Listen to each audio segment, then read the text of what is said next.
영상으로 월요 새벽 기도회 가운데 함께 하신 성도 여러분들을 환영합니다. 찬송가 419장 함께 찬양 드림으로 월요 새벽 기도회를 하나님께 드리겠습니다.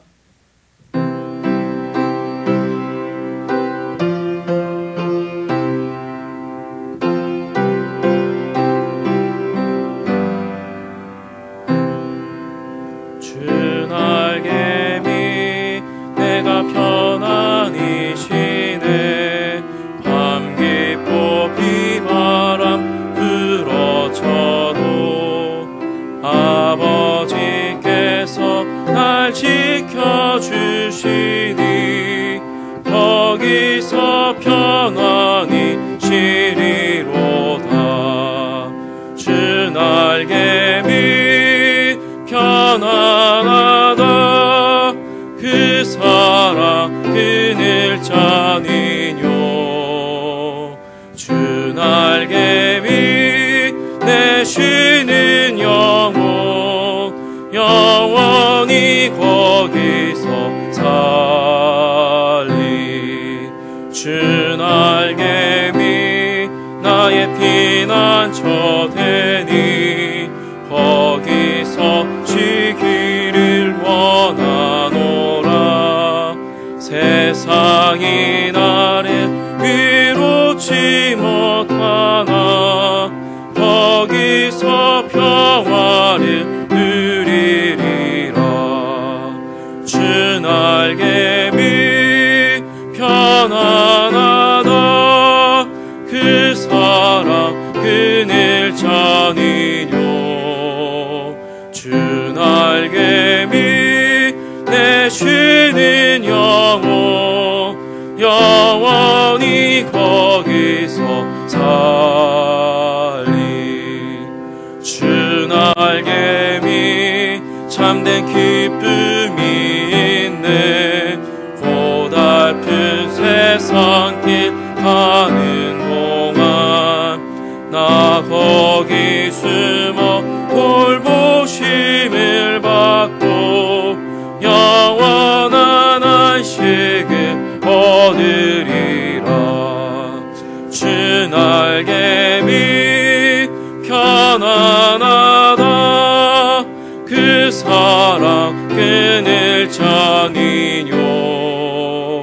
주 날개미 내 쉬는 영혼 영원히 거기서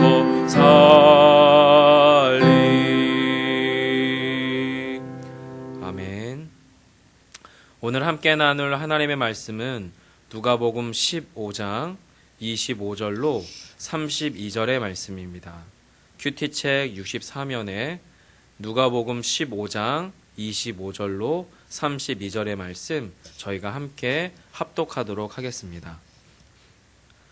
마다들은 밭에 있다가 돌아와 집에 가까이 왔을 때에 풍악과 춤추는 소리를 듣고 한 종을 불러 이 무슨 일인가 물은데 대답하되 당신의 동생이 돌아왔음에 당신의 아버지가 건강한 그를 다시 맞아들이게 됨으로 인하여 살찐 송아지를 잡았나이다 하니 그가 노하여 들어가고자 하지 아니하거늘 아버지가 나와서 권한대.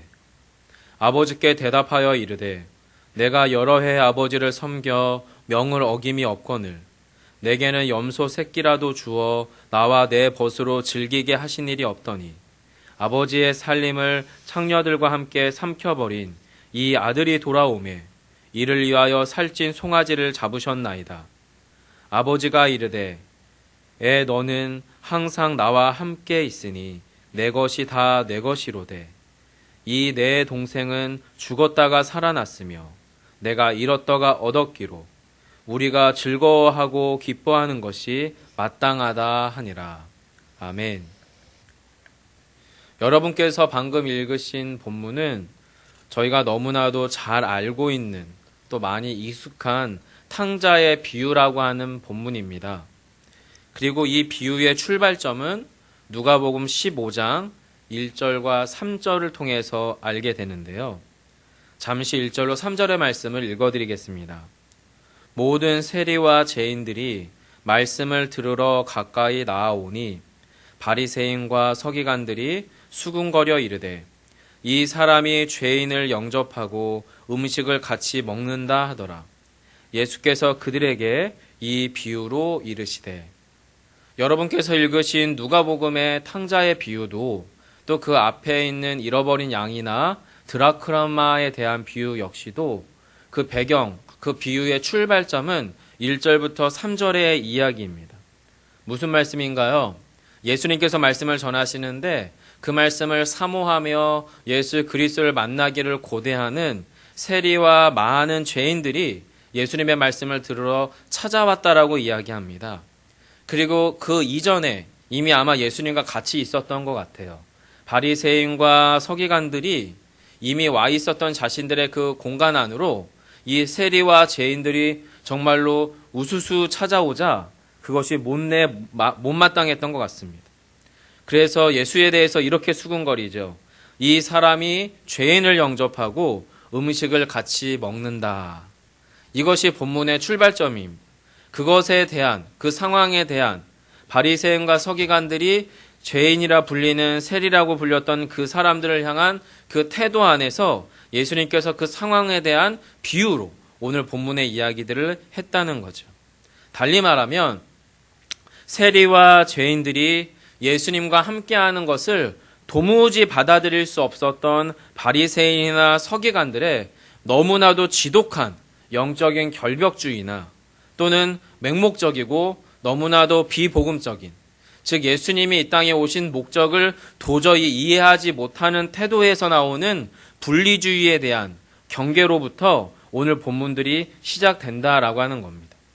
그래서 여러분, 오늘 본문의 탕자 비유 앞쪽에 100마리의 양이 있었어요. 그 중에서 한 마리의 양을 잃어버렸습니다. 우리의 어쩌면은 매우 타당하고도 합리적인 판단은 99마리의 양을 안전하게 지키기 위해서 그 한 마리의 양을 포기할 법도 한데, 앞에 잃어버린 양에 대한 비유 가운데에서 이 목자는 이 한 마리 양을 찾기 위하여 99마리의 양을 방치하는 듯한 모습으로 본문의 이야기들이 흘러나옵니다.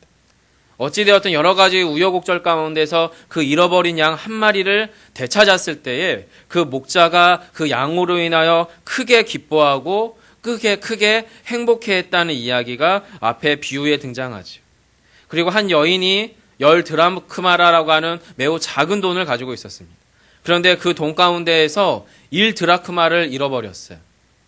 만약에 저희라면 잃어버리지 않은 9개의 드라크마를 가지고 좀 더 노동하고 좀 더 수고하고 좀 더 애써서 또 하나의 드라크마, 한 드라크마를 채우면 될 것 같은데, 여인에게는 이 한 드라크마가 어떤 사연과 또 어떤 이야기가 있는지는 모르겠지만 그걸 찾기 위하여 정말로 모든 것을 내팽개치고 그걸 찾기 위하여 몰두합니다. 그리고 그 한 드라크마를 찾았을 때에 이 여인이 동네에 크게 잔치를 벌이며 기뻐했다라고 본문에서 비유를 통해 이야기합니다.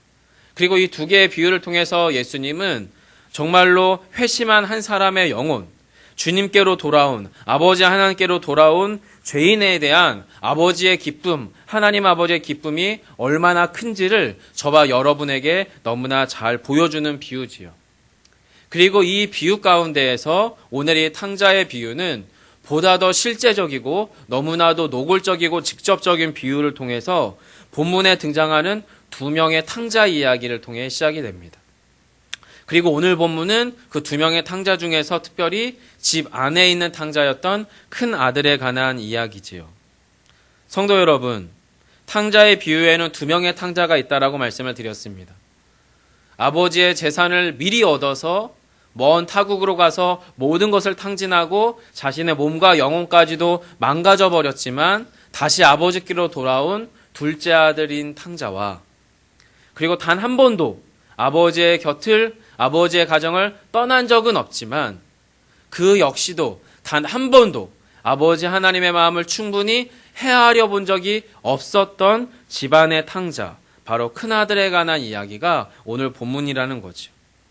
그래서 여러분, 오늘 본문 가운데에서는 바로 집안에 있는 탕자인 큰아들과 아버지를 떠났던 작은 아들을 통해서 죄인을 향한 하나님 아버지의 마음이 무엇인지와 그리고 또한 서로 다른 죄인인, 서로 다른 탕자인 첫째 아들과 둘째 아들의 서로 다름 가운데에서 사람의 마음은 또한 무엇인지를 보여주므로 궁극적으로는 누군가 정말 돌이키고 하나님께로 옳게 서야 되는 진짜 죄인이 누구겠는가라고 하는 질문을 오늘 본문은 저와 여러분에게 한다라고 생각합니다. 그래서 여러분 오늘 큐티 본문에 해당되는 큰아들에 관한 이야기를 좀 바라보려고 합니다. 즉 돌아온 죄인인 자신의 동생을 바라보던 큰형, 바리새인과 서기관들의 마음이 어떠했는지를 살펴보려고 합니다. 25절입니다. 제가 읽어드리겠습니다. 맏 아들은 밭에 있다가 돌아와 집에 가까이 왔을 때에 풍악과 춤추는 소리를 듣고 자신의 아버지의 둘째 아들이었던 탕자는 아직 돌아오지 않았습니다. 그리고 아버지는 그 둘째 아들이 돌아오기를 학수고대하며 자신의 일상들이 망가진 채로 마을 어귀에서 항상 아들이 돌아오기를 기다리던 사람이 바로 아버지였어요. 그것에 반해서 오늘 본문의 맏아들은 동생의 빈자리를 크게 느끼지 못했던 것 같습니다. 아니면 어쩌면 동생 자체를 자신의 동생이라고 생각조차 안 했을지도 모르겠습니다. 그래서 그 맏아들은 자신의 일상을 살아가는데 그 일상의 현장이 어디냐면 노동의 현장이지요. 맏아들이 밭에 있다가 돌아옵니다. 그리고 일을 마쳤나 봐요. 그래서 집에 가까이 올 때쯤에 그 아들의 귀 가운데 전혀 새로운 집안 분위기가 들어오는 거죠. 바로 풍악과 춤추는 사람들의 축제의 소리가 귓가로 들려오는 겁니다. 작은 아들이 나가고 나서 어쩌면 집은 초상집 같았는지 모르겠습니다.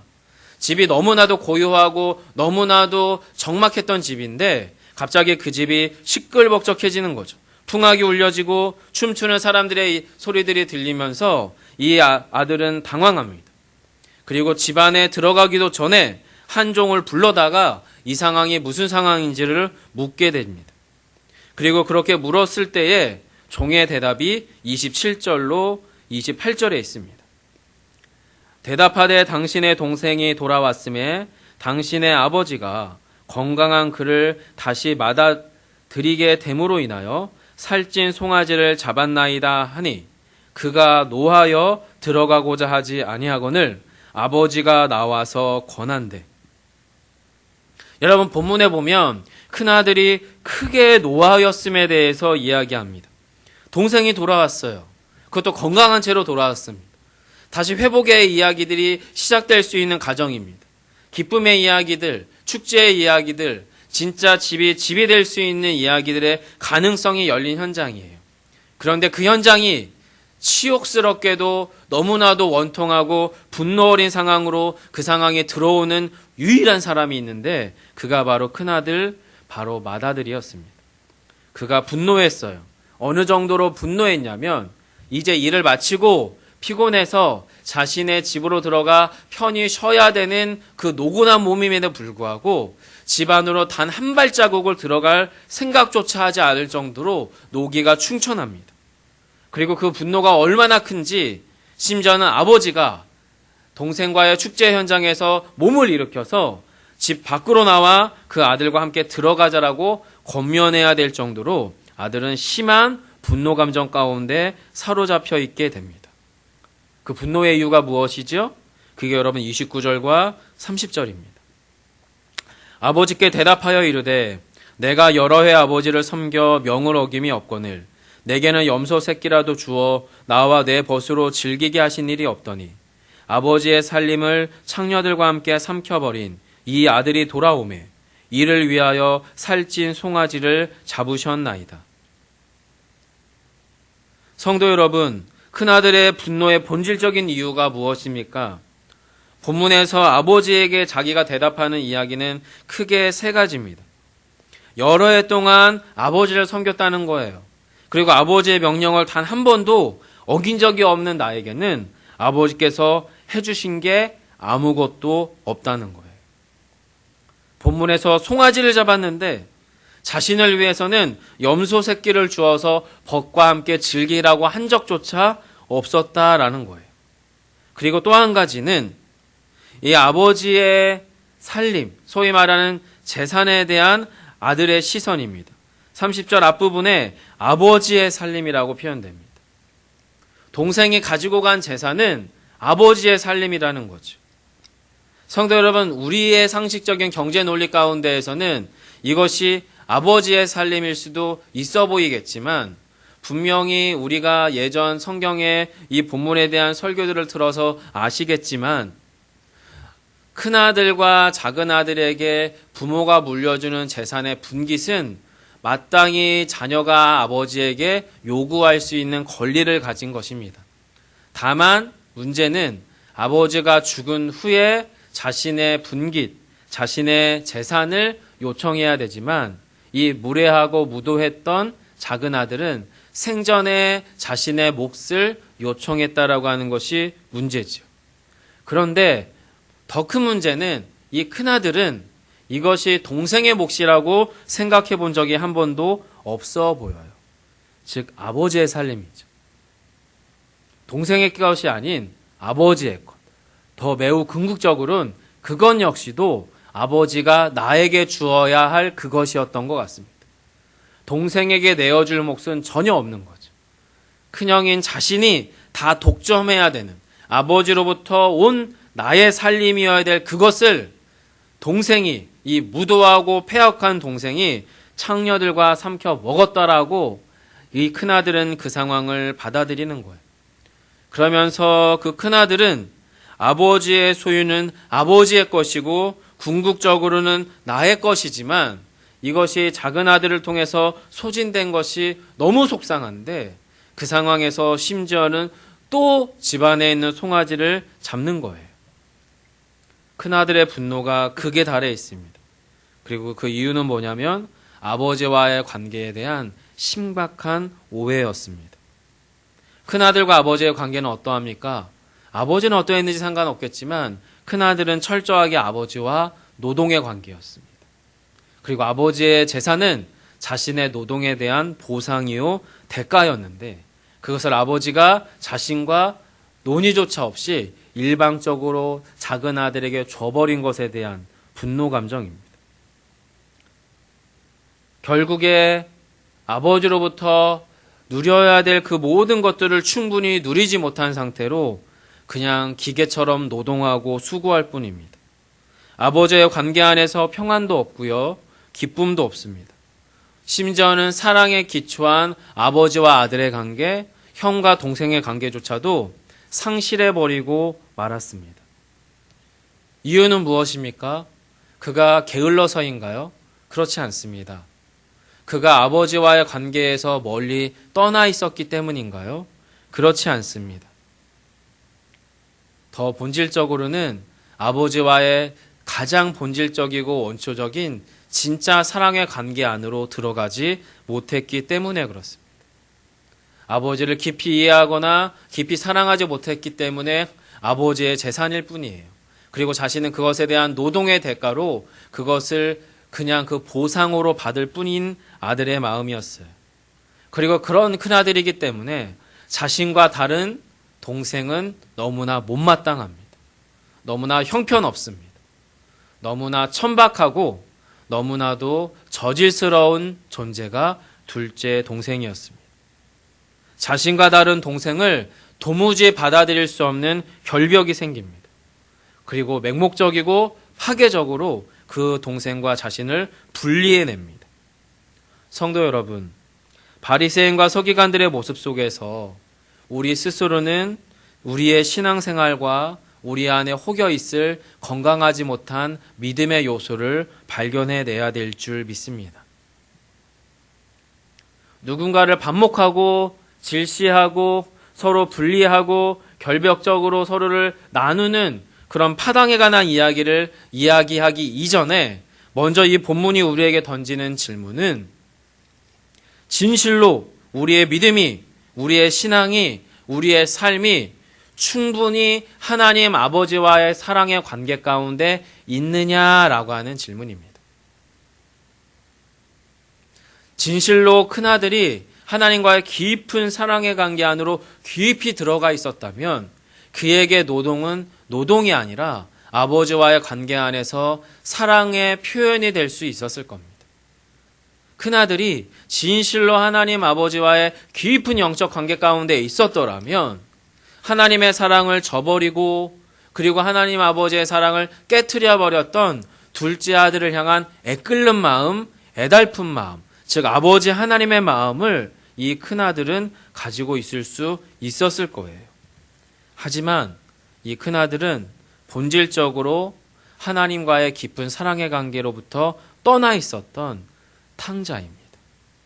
가장 가까이에서 가장 아버지의 턱 밑에 있었지만 아버지의 사랑을 단 한 번도 발견하지 못하고 누리지 못하고 자신의 것으로 소유하지 못했던 가장 불쌍한, 가장 가슴 아픈 탕자가 바로 큰 아들이었습니다. 그래서 본문에서 하나님 아버지는 자신의 본심을 그 큰아들에게 따뜻하게 조곤조곤 설명합니다. 그게 여러분 31절과 32절이에요. 아버지가 이르되 예, 너는 항상 나와 함께 있으니 내 것이 다 내 것이로되 이 내 동생은 죽었다가 살아났으며 내가 잃었다가 얻었기로 우리가 즐거워하고 기뻐하는 것이 마땅하다 하니라. 사랑하는 성도 여러분, 큰아들은 아마 죽었다 깨어나도 아버지의 이 마음을 못 발견했었을 겁니다. 하지만 아버지는 항상 언제나 그리고 또한 누차 입을 통해 이야기를 통하여 큰아들에게 이렇게 말했을 거예요. 너는 항상 나랑 함께 있지 않니? 내게 다 네 거야 라고 하나님은 그 큰아들에게 이야기했을 거예요. 하지만 큰아들은 노동에 지쳐 있어요. 그 큰아들은 아버지의 그 사랑을 충분히 받아들일 수가 없어요. 왜냐하면 거저받는 아버지의 사랑이 불편하고 이상해요. 그래서 기꺼이 자신의 수고와 뼈를 깎는 고통 가운데에서 무언가 요구해야 된다라고 그 큰아들은 끊임없이 여겼던 것 같아요. 마치 바리새인과 서기관들이 자신들의 선행을 통하여 하나님에게 더 가까이 하나님에게 부합되는 아름다움을 이룰 수 있다라고 여겼던 것처럼 말입니다. 아버지의 본심은 큰아들을 향해서나 작은아들을 향해서나 동일합니다. 그래서 아버지는 그 큰아들의 동생, 바로 둘째가 돌아온 것에 대하여 그 동생이 죽었다가 살아났다라고 이야기합니다. 그리고 또한 내가 아버지로서 그 아들을 잃었다가 얻었다라고 이야기합니다. 여전히 하나님 아버지는, 이 본문의 아버지는 사랑의 관계 안에서 큰아들에게 지금 작은아들에 관하여 설명하고 있는 거예요. 그래서 32절 후반절에 그렇기 때문에 우리가 함께 즐거워하고 함께 기뻐하는 게 마땅하다라고 다시 한번 아버지는 그 큰아들에게 당신의 사랑의 관계 안으로 들어오라라고 이야기하는 것입니다. 사랑하는 성도 여러분, 아마도 우리의 신앙은 또 우리의 영적인 상태는 때로는 첫째 아들의 모습으로, 때로는 둘째 아들의 모습으로, 또 아니면 그 중간에 첫째와 둘째 아들의 모습에 겹쳐진 모습 그 어느 쯤에 위치하고 있을지 모르겠습니다. 그리고 우리 스스로는 이 본문을 그런 우리 자신에 대한 새로운 영적 갱신과 권면으로 받아들일 수도 있습니다. 하지만 우리 안에 스스로의 교훈을 발견하기 이전에 이 본문 안에서 진실로 예수님이 이 비유를 통해 우리에게 원하시는 진심이 무엇인지를 발견하기를 원합니다. 바로 하나님 아버지의 마음은 그 누구도 차별 없이 아버지 하나님의 사랑 안으로 초청하기를 원한다라고 하는 겁니다. 예수님 시대 때 누가 봐도 죄인이라고 규정당하던 세리와 죄인들, 그들을 둘째 아들의 자리에 두고 탕자의 자리에 두고 또한 성실하지만 아버지에 대한 심각한 오해에 점철된 집안의 탕자인 첫째 아들의 자리에 바리새인과 서기관을 두면서 우리 스스로가 본문의 바리새인과 서기관들은 첫째 아들이고 세리와 죄인들은 둘째 아들이네 라고 하는 프레임 논리에 갇혀 있는 것이 아니라 오늘 본문에서 예수님의 진심을 발견하자라고 하는 겁니다. 예수님의 진심, 하나님 아버지의 진심이 무엇입니까? 바로 세상에 버림받는 메시아가 되기까지 당신의 아들 예수 그리스도를 보내신 아버지 하나님의 본심이 오늘 본문 안에 확연하게 드러나 있는 거죠.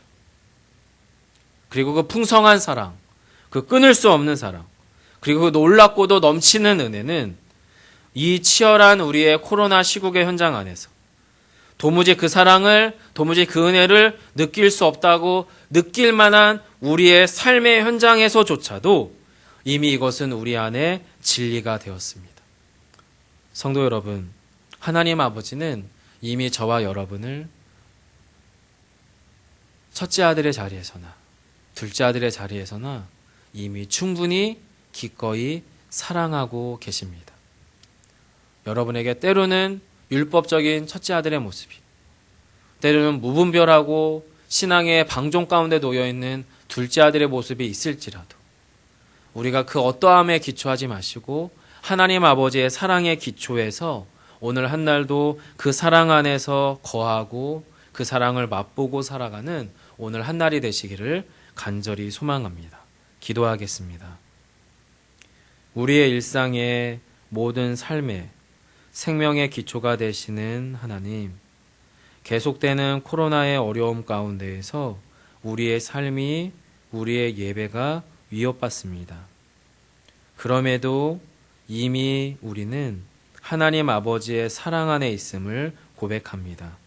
사랑의 주님, 우리의 삶과 영혼의 기초가 예수 그리스도의 구원의 은혜 안에 있음을 기억하게 하옵소서. 오늘 한날도 주의 은혜와 약속 안에서 승리하는 놀라운 날 되기를 소망하며 예수님 이름으로 기도드립니다. 아멘. 하늘에 계신 우리 아버지여, 이름이 거룩히 여김을 받으시오며 나라의 마옵시며 뜻이 하늘에서 이룬 것 같이 땅에서도 이루어지이다. 오늘날 우리에게 일용할 양식을 주옵시고 우리가 우리에게 죄 지은 자를 사하여 준 것 같이 우리 죄를 사하여 주옵시고 우리를 시험에 들게 하지 마옵시고 다만 악에서 구하옵소서. 대개 나라와 권세와 영광이 아버지께 영원히 있사옵나이다. 아멘.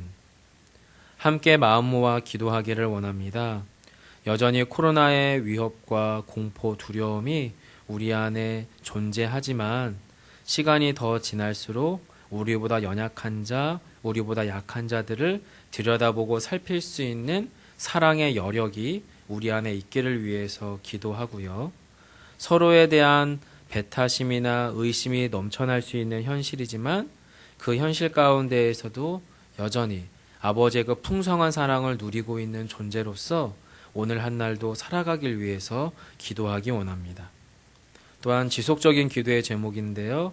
교회 안의 모든 공적 예배와 공적 사역과 모임들이 빠른 시일 내에 정상화될 수 있도록 코로나로 인하여서 건강상의 경제적인 관계에 위협받고 삶이 무너져 있는 교우들이 있다면 주님께서 붙잡아 주시고 회복시키길 위해서 기도해 주시고요.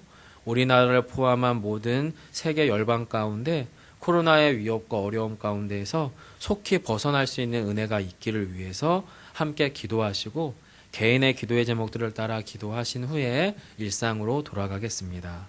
함께 기도합니다.